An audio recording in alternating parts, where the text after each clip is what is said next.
that Ooh, can you just start your sentence over? Because that's You a bet. good, yeah, thank you. You bet. Okay, so representing the cannabis industry, we're hoping that we can once again table the language as it relates to cultivation hoops and temporary dry structures. We seem to be volleying back and forth with the same language that was presented 2 months ago and not making any headway. And I would like to have the industry input brought forward so that we can discuss the industry needs and how we can make that work with fire district concerns as well as community concerns. So I think if we can take this from what the industry ask is and then form it in a way that we can come to some middle ground, we might have some luck moving forward with this. But as it stands, I'm hoping that we can once again table the language as it sits. And then I am understanding that because this is a resolution that was brought forward to us and there's 3 parts to it, maybe just writing it a little more clearly that there are 3 distinct parts to it. And I hope I'm making sense.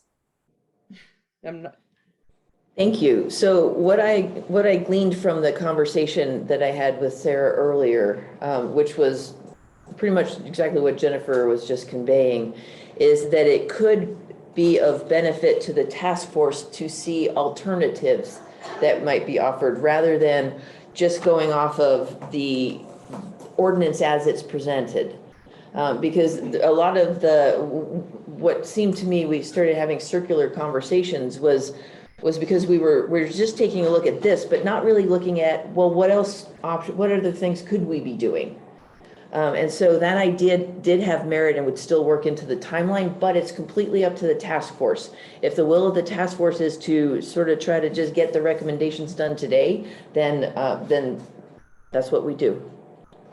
One of the concerns with the fire districts has been we're coming in late to the process, but based on what she just said, the concerns have been heard and at least recognized, and they want to come back with a proposal that they think will meet the intent as well as meet the need for the growers. Mm-hmm. Because the reality of it is that I'm going to tell you, I'm not an expert in grow operations in cannabis. I don't, and pardon me, but I'm sure the ag person probably knows way more than I do, or should. but my point is that rather than us continuing to cobble and edit and reform, and that just drags us out, if they can get us something, the task force, something that they as the industry is going to meet their needs, that we can, and they've already got a head start on it, and they recognize the concerns we have, then I would say let's let them bring it to us instead of starting and continuing to edit on something that isn't meeting their needs. So that would be my recommendation. Thank you. And we're willing to write that recommendation and bring it forward from both an industry perspective and making sure it aligns with the most up-to-date state regulations, because they are ever changing, and we've just had some pretty big sweeping and important changes that should be integrated into anything we do moving forward. Is there any other task force input? I have a question for Jennifer. Yes. This is Rebecca. Hi, Rebecca. I think that sounds like a great idea. From the conversations that we've had thus far, I do feel like we've been moving in circles.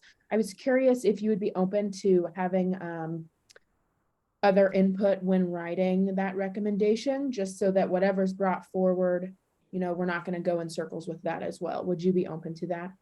Absolutely. I mean, as much as we can get done and written and brought forward to this group to make the decisions on, I think would be the most advantageous process of this.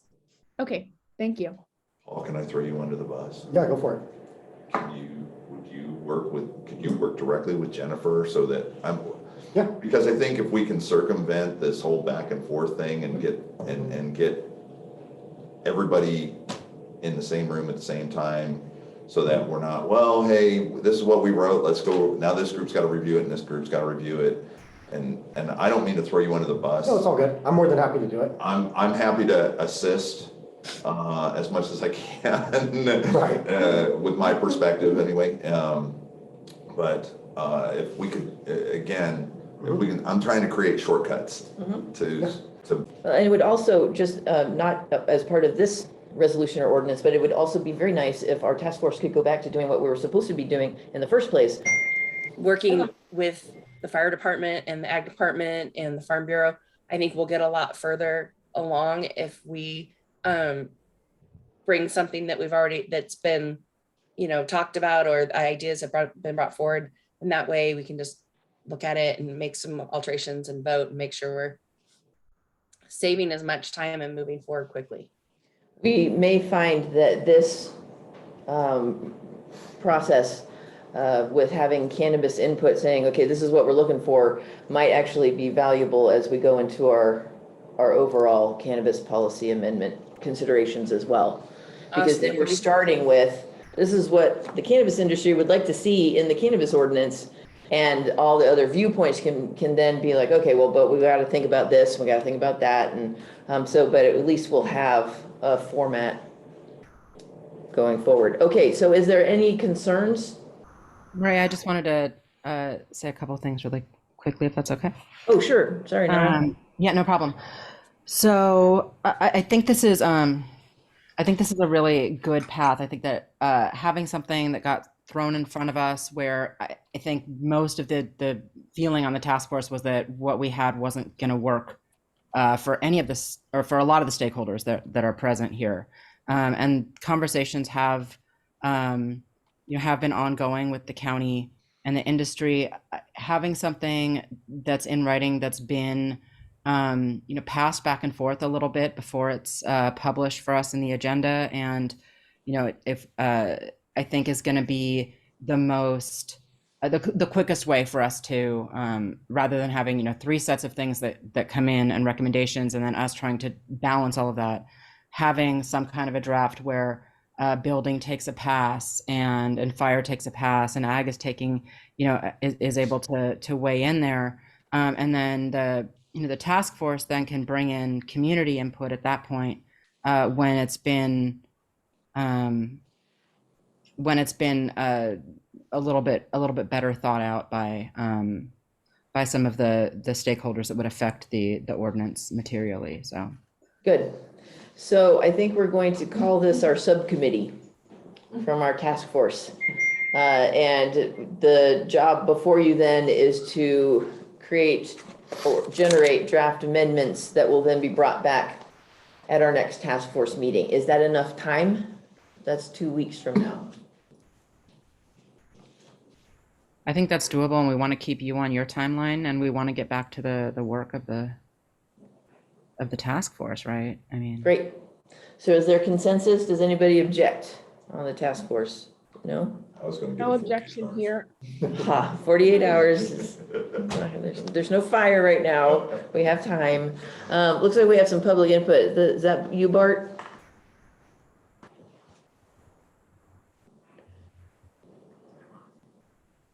Maria, this is Rebecca. I just have a quick question. Yeah, Making go sure ahead. that we are, Hey, Bart, hold on a second. We got Rebecca, and then stay unmuted. We'll call on you next. I just wanted to make sure that we are following the Brown Act and all of these processes. Is there anything that we need to be sensitive to regarding that in the formation of this pseudo subcommittee? That's a great question. I don't see any problem with it, because what is going to be generated is coming back here for consideration, and it's not representative of the task force itself. And so we'll still make sure that it gets distributed and it's available for public review in time for participation in the task force meeting. So, but at least it'll start with a draft document. Yeah, so I think we're good, but thank you. Okay, thank you. All right. We got Bart. Are you ready for me, Maria? Hey, Bart, go ahead. Hi, thank you so much. as a member of the public, I'd like to say that the public does need to be in on the initial part of the process, and here's why. The way we're growing cannabis in Lake County is in and amongst neighborhoods. People, neighborhoods, residences, our roads are all being affected.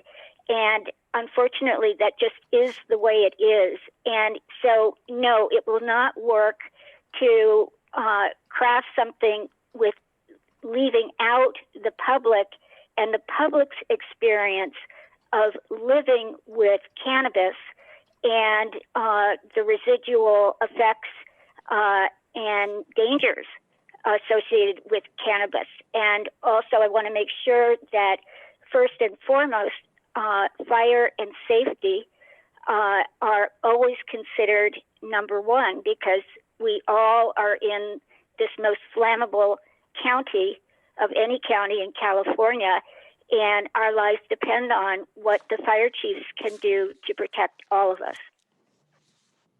Thank you, Bart. Betsy, go ahead.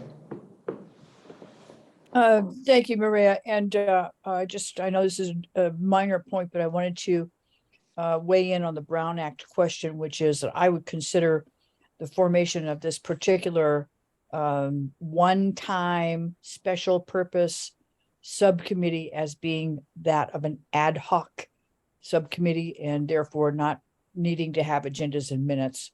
You can just, again, you have, for the Brown Act, it has to be a special purpose, one time, with a time limit actually associated with it if possible.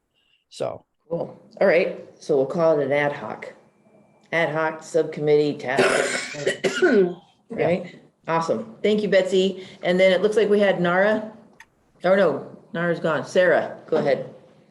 Thank you, Maria. This is Sarah Bodner. I'm the policy director for Lake County Cannabis Alliance. And I just wanted to say thanks to staff and task force members. I think this has been a really huge task that has been put upon you unexpectedly to sort through some of the most important regulations around the industry right now. And I think this is a really positive step forward. And I think it's a good evolution of where the task force has been, that we were able to surface a lot of important issues and now come together and do better. I think we can evolve the policy by getting more stakeholder input than the Board of Supervisors originally had in that first draft, and then move it through a very public process where the community can weigh in. So I think I just wanted to say, I think it's a good day in policy setting, and thanks to all of you for volunteering your time and commitment. And we look forward to drafting those regulations in time for the next meeting so that we can bring something to the table too, and hopefully make this process a little easier. Thanks, everyone.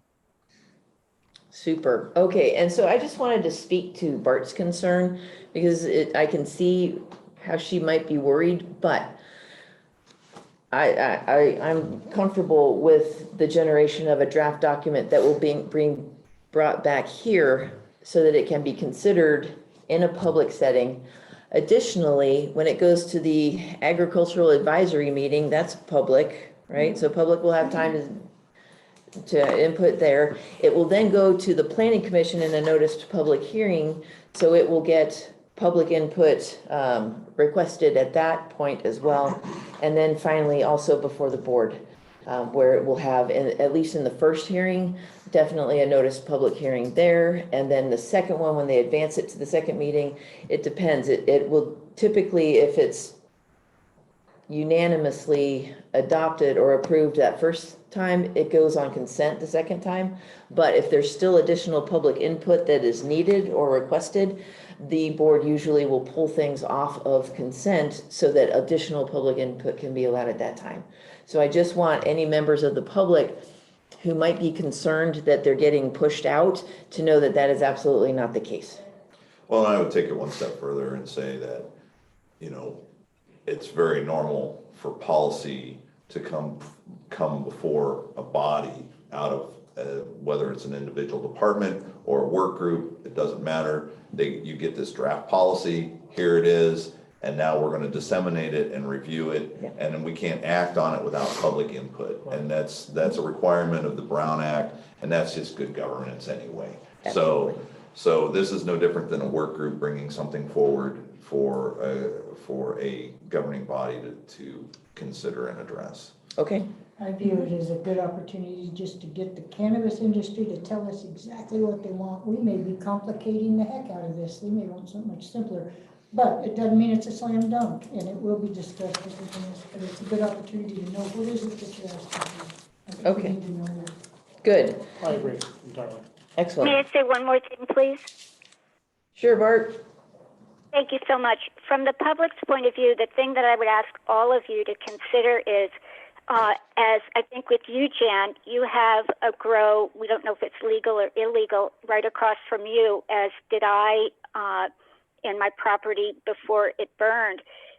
We are affected by these things happening right next door to us. So please, whatever it is that you debate and consider, please ask yourselves if you would be willing to live next to whatever the endeavor is and whatever risks, new risks that it might bring into the neighborhood and community. Thank you. Thanks, Bart. And Nara, your hand is still up. Did you have one last thing?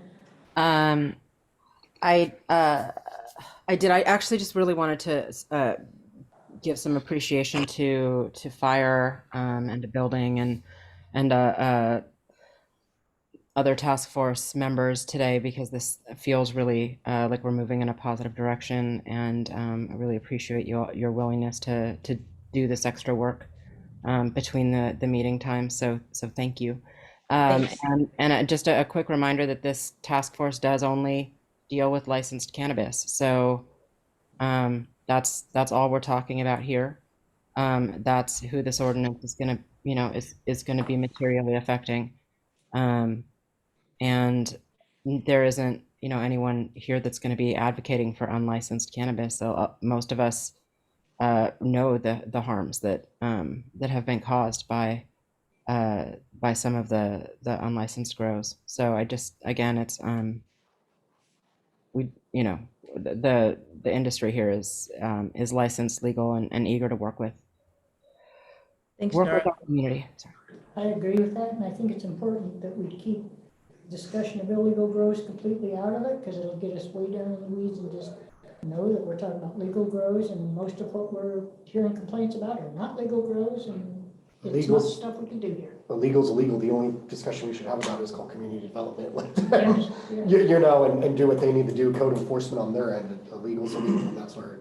I think it's important. I think that's an important note, though, to bring out, as the public sometimes confuses the issue, and they want us to be addressing the illegals when, and certainly they bring a whole host of issues to the board. And I really appreciate that the cannabis industry as a whole has been at the table, have been very forthcoming and very willing to work with the governing bodies collectively to make sure that they are being addressed. And I think that is an important distinction that we probably need to state at the beginning of every meeting, just so that we don't get off in the weeds. Yeah. So thank you very much. But I think it's also the case that in fire season that we all go through every year, that there are limited resources, and that is really the key component here, that there aren't enough first responder resources to indefinitely respond to fires, to accidents. And we really have to be, in reality, dealing with the resources that there actually are, so that we all don't burn, so that the industry doesn't have to suffer things like smoke taint, things that would ruin their own crop. This is really about safety and inclusivity for what's right for Lake County as a whole.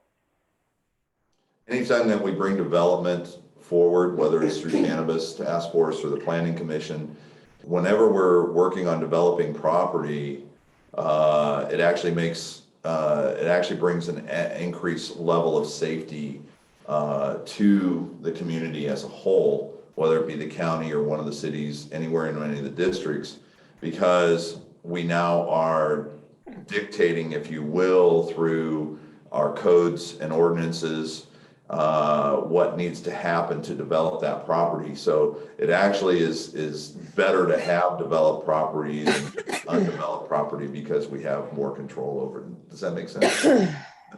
Thank you. What's Okay. difficult is that the illegal grows hide amongst the legal grows, and it's just a fact that we can't pretend that that Hey, isn't Bart, happening. we're not going to solve that today. So let's go ahead and we're going to close agency and public comment. Thank you very much for your input. Number 5, Thank you. and we're going to move on then to number 6, which is where we're able to take action. So I'm looking then for a motion from a cannabis task force member encapsulating what we just talked about. I'll make a motion that we have the cannabis industry come up with an ordinance of what they really want, bring it back to us for consideration. I second that. That was Okay, Jennifer. did you want to make note of our ad hoc committee members working Yeah. together to bring the draft? Probably should, yeah. Okay, so we're going to establish the ad hoc committee. Is that your motion then? Yes, to bring back a draft ordinance that describes exactly what the needs are in the request. Good. But that wouldn't be a draft ordinance. That would be a draft recommendation on the Draft resolution recommendation. proposed. Draft recommendations. Was that a second, Rebecca? A second if that language is considered, yes. As amended. Good? All right, we're a little loosey-goosey on Robert's rules here, but I think we're getting it done. Okay, and then we'll go through a roll call vote because we're hybrid today. Will Weiss. Votes yea on the motion just made, yes. Good. Jan? Yes. Catherine? Yes. Rebecca? Yes. Jennifer? Yes. Nara? Yes. Robert Geary is absent, and Lake Fire Guys. You get one vote. Who wants to vote? I'm saying yes. Okey doke. All right, good. So we have a unanimous vote. That is what we're going to do. Thank you very much. I really appreciate the task force willingness to hear alternatives. We are going to table Article 27 because we're not ready to get into cannabis zoning and license types yet. We need to finish with this, yeah. So we'll go back and finish up. Hopefully at our next meeting, we'll have some solid recommendations going forward on the ordinance, and we can then set that aside and start working on going back to what Andrew was doing prior, was sort of trying to educate task force members on the process and how we're currently regulating cannabis, so that we'll all start from the same view. Did we have any public comment not related to any items that were on our agenda? Bart, I can't tell if that hand is new or if you just forgot to take it down. I forgot to take it down. Okay. Excuse me. Okay, cool, no problem. Then with that, we're gonna go ahead and adjourn our meeting. I see no further hands raised. Everybody good? All right, thanks everybody for coming. We'll see you next time. Thank Same bat channel, That's probably the fastest task force meeting. right? Oh, I like it when they come to the table with. Is there a chance, Maria,